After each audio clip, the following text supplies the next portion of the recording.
મોહરમ તહેવાર અનુસંધાને ત્રણેય ઇસમોને પાસાના કાયદા અંતર્ગત જેલ હવાલે કરતી ચોક બજાર પોલીસ કમિશનર શ્રી અનુપમસિંહ ગેહલોત સાહેબ તથા સંયુક્ત પોલીસ કમિશનર શ્રી સેક્ટર 1 તથા નાયબ પોલીસ કમિશનર શ્રી ઝોન 3 તથા મદદનીશ police commissioner Shri E division સુરતનાઓએ મોહરમનો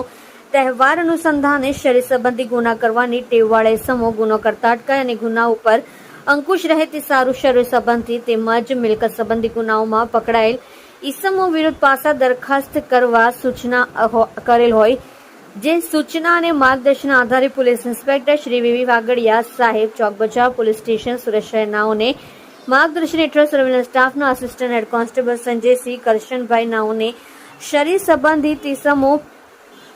ત્રણ ઇસમો વિરુદ્ધ પાસા દરખાસ્ત તૈયાર કરી પોલીસ કમિશનર સાહેબ શ્રી સુરત શહેરનાઓ તરફ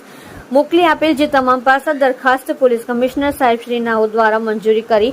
પાસા હુકમ કરતા કુલ 3 માથાભારે તેમજ ભયજનક ઇસમોને પાસા હુકમની બજવણી કરી 2 ઇસમોને અમદાવાદ જેલ તેમજ 1 ઇસમને રાજકોટ જેલ ખાતે મોકલી આપી પ્રશંસનીય કામગીરી કરેલ છે. પાસા અટકાયત કરેલ ઇસમોની વિગત. કૃણાલ વિઠ્ઠલભાઈ વડવાલે ઉંમર વર્ષ 28 રહેઠાણ ઘર નંબર 212 લક્ષ્મીનગર સોસાયટી વેડ રોડ સુરત શહેર. વીરપ્પન સુભાષભાઈ રાજભર ઉંમર વર્ષ 20 રહેઠાણ ઘર નંબર 207 રહેમતનગર સોસાયટી વેડ રોડ સુરત શહેર. ચેતન ઉર્ફે બટકો દિગંબરભાઈ નિગોડ ઉંમર વર્ષ 24 રહેઠાણ ઘર નંબર 150 વિજયનગર સોસાયટી વિભાગ 2 વેડ રોડ સુરત શહેર તથા પ્લોટ નંબર 73 ઉદયનગર સોસાયટી વેડ રોડ સુરત શહેર. તમે જોઈ રહ્યા છો SD ન્યૂઝ ચેનલ ફેઝલ શેખની સાથે.